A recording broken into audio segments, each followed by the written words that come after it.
So I am now coming to Ate Queenie's house. Bawal maglabay or kakarapagadin na kayo.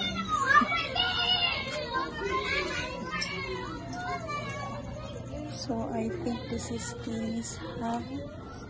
Hi! Hi langga! Annyeonghaseyo! Nada mo yung dog di ay?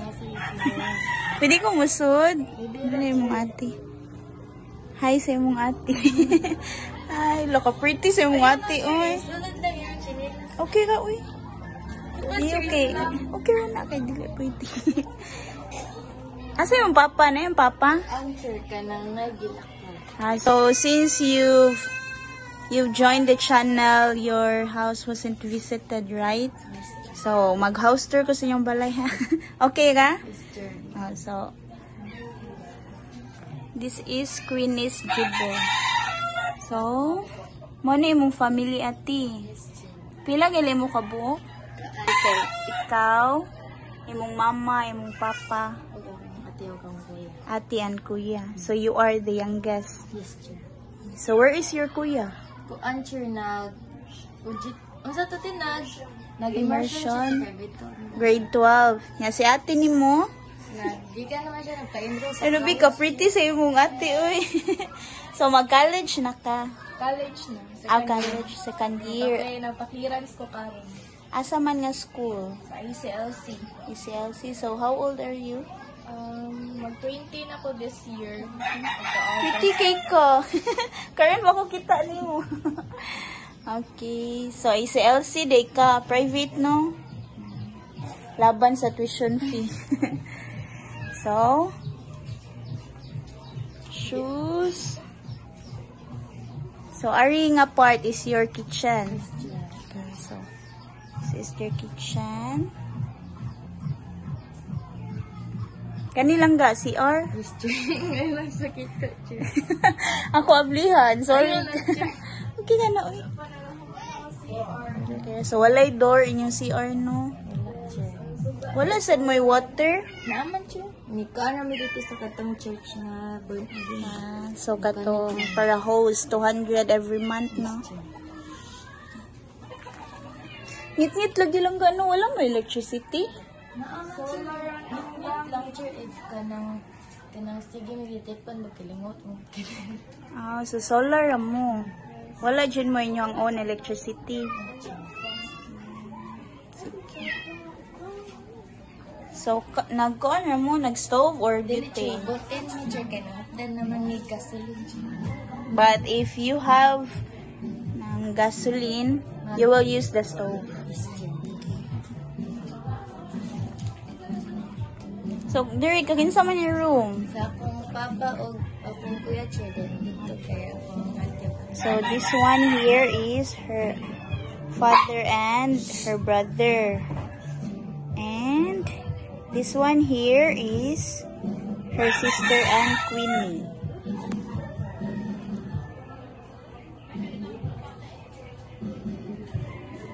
Ano sudan nila? Mga personal things. Pretty!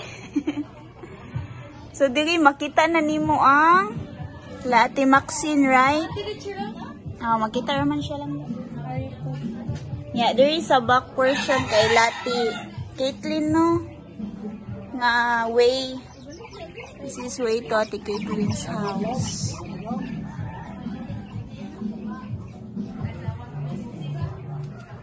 Kanilang gaon sa ni sofa? Dili, sir, kanang. Pwede ko siya sa father din. Ang sulod kay kanang mga inyong mga sanina. Kani, cartoon na sulod sa inyong mga... Wala man kanang drawer. Kanang closet. Kakinsa man ni nga mga papa nimo. Nya dinhi kay inyo ha sa imong ate.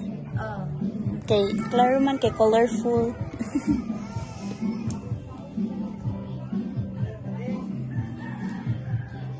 Kanilang gaon sa nilangga. Answer din ang mga utang sa mga papa sa kanang isang sister niya. Business sa imong papa. So mga speakers. Ano sa man na for rent? Sir. usay kay kanang festa or usay kay kanang mag-bisko. So, mga occasions. So, pila man po ang rent, ana? Kung ka-college ko lang. Iyong papa ka. Okay. So, kaning bike is Kung kuya, sa iyong kuya. Okay, para save og space, right? So, hi, Ate Queenie and Honey. Right, so, I will be having a quick interview lang about your house and about your family, okay? So, magila-ila ta. So, Ate Queenie, your mother is OFW chair. working abroad. Yes, Asa galing ang country? in Hong Kong chair. Hong Kong. So, how many years naman siya dito, ate? Koan chair, 1 year. 1 year? Ay, nibalik. Nirenew siya siyang contract.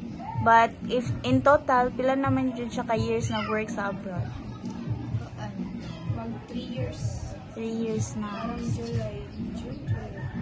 So, ang nag-work ka sa inyong family kay imuhang mother, then sa imong papa kaning business nga speakers. Pero masaya naman siya makakailan siya. Rent. Sa hayan. So, ang inyong yung income is coming from your mother again. So, how about you, honey? Nag-working student ka? Wala na. But sa una, nag-working student ka. Ay, hindi man masabot sa mga mother. Focus na ko sa school. So, siya yun ni shoulder sa inyong studies. So, di ba kamo tulo nag-study man no? So, first is si Honey. Second year college. Second, your kuya. Grade 12. And you? Grade 7. So, gasto na dyan kayo kay puro na sa high school and college. Okay, so, kumusta man ninyo hang kaon sa balay? Okay na? Kaya naman siya. Masaya kay ka nang mag-tipid siya papa din. Sudan kay inong unang din. Paghala nagsabot siya kay para dugay mamurot siya ba din. Ka nang usay mo unang kay makapot ko kung So, budgeted jud kayo no ang meal. So, si mama ni mo, dako rin siya sildo sa gawas? kuan siya. Lang kay nag-loan man sad na siya dito para sa balay ba. Kay para koan, ipatarong yung balay. Yung nga ayang padadaan sa mga kay tabi-tabi. Kanang 300, 200. O usay kay if mo balik kay bugas kay 2,000. 2K captain siya. So dili siya binuwan magpadala. If needed lang mo. Okay. So, did you miss your mother? Super So, you always study hard, huh? So that you can land a very good job and help your family as well, okay? Okay, mas better you know if complete ang family, right? So, your mother is really sacrificing abroad para lang sa inyong studies. So, I hope, Ate Queenie, and I know that you are doing good man sa study no because you always got honor as honor student, right? So, I hope you will continue to strive harder in school. Okay, si Ate Honey sa nimo. Ikaw, Ate Honey, pila mo din mong average? Okay, right, mo studies po. Unsay imuhang kuan? Imuhang kurso? Kuan PSPA. HR na akong major is human resource. Akong kuan kay BSBM course business and Yeah. Okay ra. kaya man so far kay masige ko kuan kanang business third. Oh, so mga bright jud ay mo. Naliwat ay kasi mong ate. How about your kuya? Kaya naman Sige po ka-honor mong kuya. manchot ka nang mura po siya So- dili ra kan ba bili siya yang So kuan jud no kanang naning kamo jud no. Mailar man no kay lahi ra jud ang mother's love, right? Especially kamo mga girls, we can really understand how hard life is. So maning kamo jud. Fighting lang ha, okay? And how about your bugas? At tinapa may bugas? Asa sudlanan sa inyong bugas? Pagita daw ta.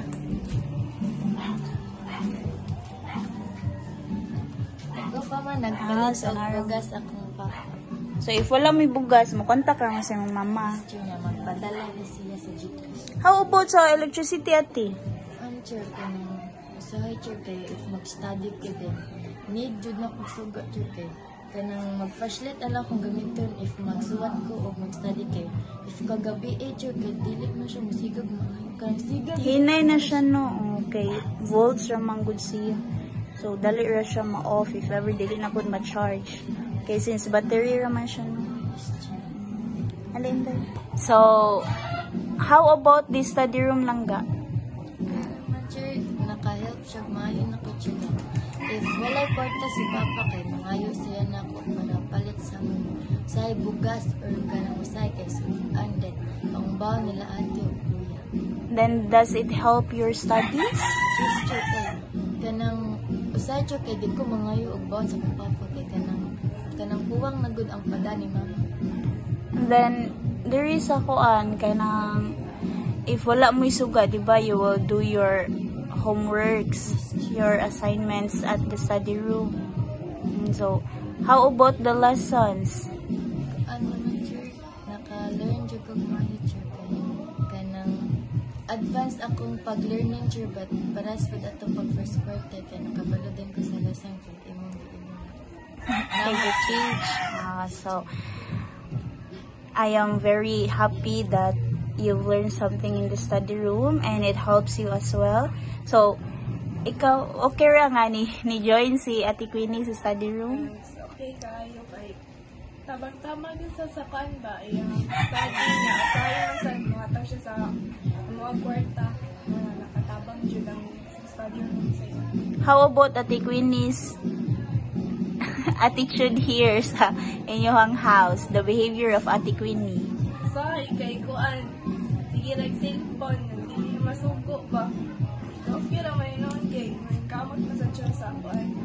Yang pa eskwela ba. So if it's all about academic, she is really focused.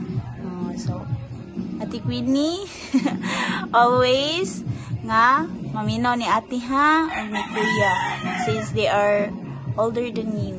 Mga elder ni mo sila. So kung na sila isugo, kung dili manggali bati, lain sa gayno sugoon kaya bati niya mo tuman ka no.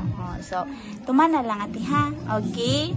So thank you for letting me in your house, for welcoming me, and I hope someday puhon magkita ta sa atong mga successes. Okay?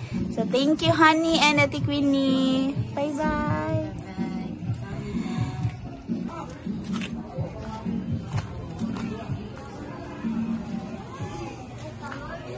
Ate Jennifer's house, this one. So this is way to Ate Queenie's house.